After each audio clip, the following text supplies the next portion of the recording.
Hi guys, welcome to Subhash Movie Reviews YouTube review channel. Here is the non-spoiler review of the film Breakfast Accept the Reality. Telugu డబ్బుడు movie review and rating acted by అందరూ కొత్త యాక్టర్సే. ఇంకా ఈ movie అనేది Amazon prime వీడియోలో 2 hours 7 minutes run టైంతో stream అవుతుంది. చూసిన తర్వాత నాకు ఎలా అనిపించింది అనే విషయంలోకి వెళ్ళేలోపు మా ఇంటి బంగారము, ట్రాన్స్ఫర్ మూర్తులు, 100 దేవుళ్ళు, దేవానా, సేవ్ ద టైగర్స్ సీజన్ 3, మరీచిక, తిరది అనే రివ్యూస్ ఇచ్చి చెక్ చేయండి. నా కంటెంట్ నచ్చితే లైక్ చేసి సబ్స్క్రైబ్ చేసి పక్కన ఉన్న గంట సింబల్ క్లిక్ చేసి నా ఛానల్ సపోర్ట్ చేయగలరు. మూవీ ఎలా అనిపించింది, story plot, plus points, minus points rating ఇస్తాను కాబట్టి నా రివ్యూ చివరి వరకు చూడండి.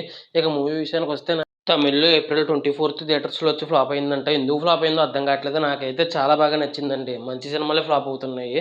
ఇంకా స్టోరీ ప్లాట్ విషయానికి కనుక వస్తే మూడు పిల్లలు డైవర్స్ తీసుకోవడానికి ఒక లాయర్ దగ్గరకు వస్తారు. ఆ లాయర్ గారే యాక్టర్ కస్తూరి గారు. నేను సెన్సార్ బోర్డులో కూడా పనిచేసాను, ఒక కథ చెప్తానని అంటారు.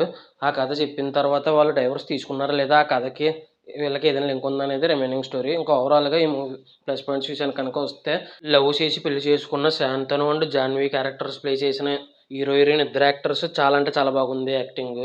ఇంకా ఉన్న తక్కువసేపు అయినా కూడా రిషబ్ అండ్ లక్ష్మి అనే క్యారెక్టర్ ప్లే చేసిన యాక్టర్స్ కూడా బాగా చేశారు, వైఫ్ అండ్ హస్బెండ్ కింద. ఇంకా ఈ మూవీలో సంపత్ రాజ్ గారు కూడా ఉన్నారు. సంపత్ రాజ్ గారిది చాలా అంటే చాలా ఎమోషనల్ ఫాదర్ క్యారెక్టర్ కింద బాగుంది. అండ్ ఈయన కూతురు అండ్ సంపత్ రాజ్ మధ్య వచ్చే సీన్స్ చాలా బాగున్నాయి. కస్తూరి గారు ఉన్న తక్కువసేపు అయినా కూడా చాలా అంటే చాలా బాగుంది. ఈవిడ సైడ్ నుంచి వచ్చిన ట్విస్ట్ ఎదిరింది. ఇంకా జీవి ప్రకాష్ కుమార్ మ్యూజిక్ కొట్టారు, చాలా అంటే చాలా అద్భుతంగా కొట్టారు. ఇంక ఎమోషనల్ సీన్స్కి అయితే చాలా ఇంకా అద్భుతంగా కొట్టారు.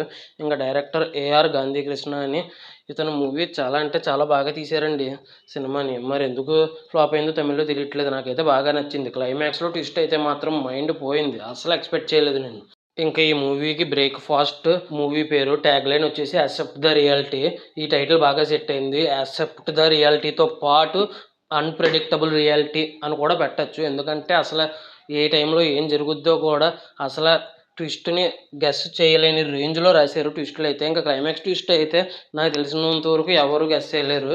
ఇంకా ఈ మూవీ మైనస్ పాయింట్స్ విషయానికి కనుక వస్తే ఫస్ట్ హాఫ్లో కొన్ని చోట్ల స్లోగా అండ్ సెకండ్ హాఫ్లో కొన్ని చోట్ల మాత్రమే స్లోగా అనిపించింది.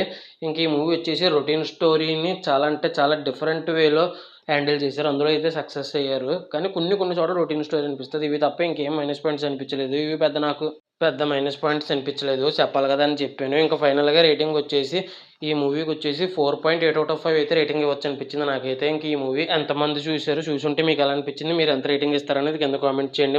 మా ఇంటి బంగారము, ట్రాన్స్ఫర్ త్రిమూర్తులు, 100 దేవుళ్ళు, దేవానా, సేవ్ ద టైగర్స్ 3, మరీచిక, అతిరథి ఇంకా చాలా రివ్యూస్ ఇచ్చాను, చెక్ చేయండి. నా కంటెంట్ చూడండి. నా కంటెంట్ నచ్చితే లైక్, షేర్, సబ్స్క్రైబ్ చేసి నా ఛానల్ సపోర్ట్ చేయగలరు. నా ఈ వీడియో చివరి వరకు చూసిన ప్రతి ఒక్కరికి thanks for watching. Jai Hind, signing off, bye bye.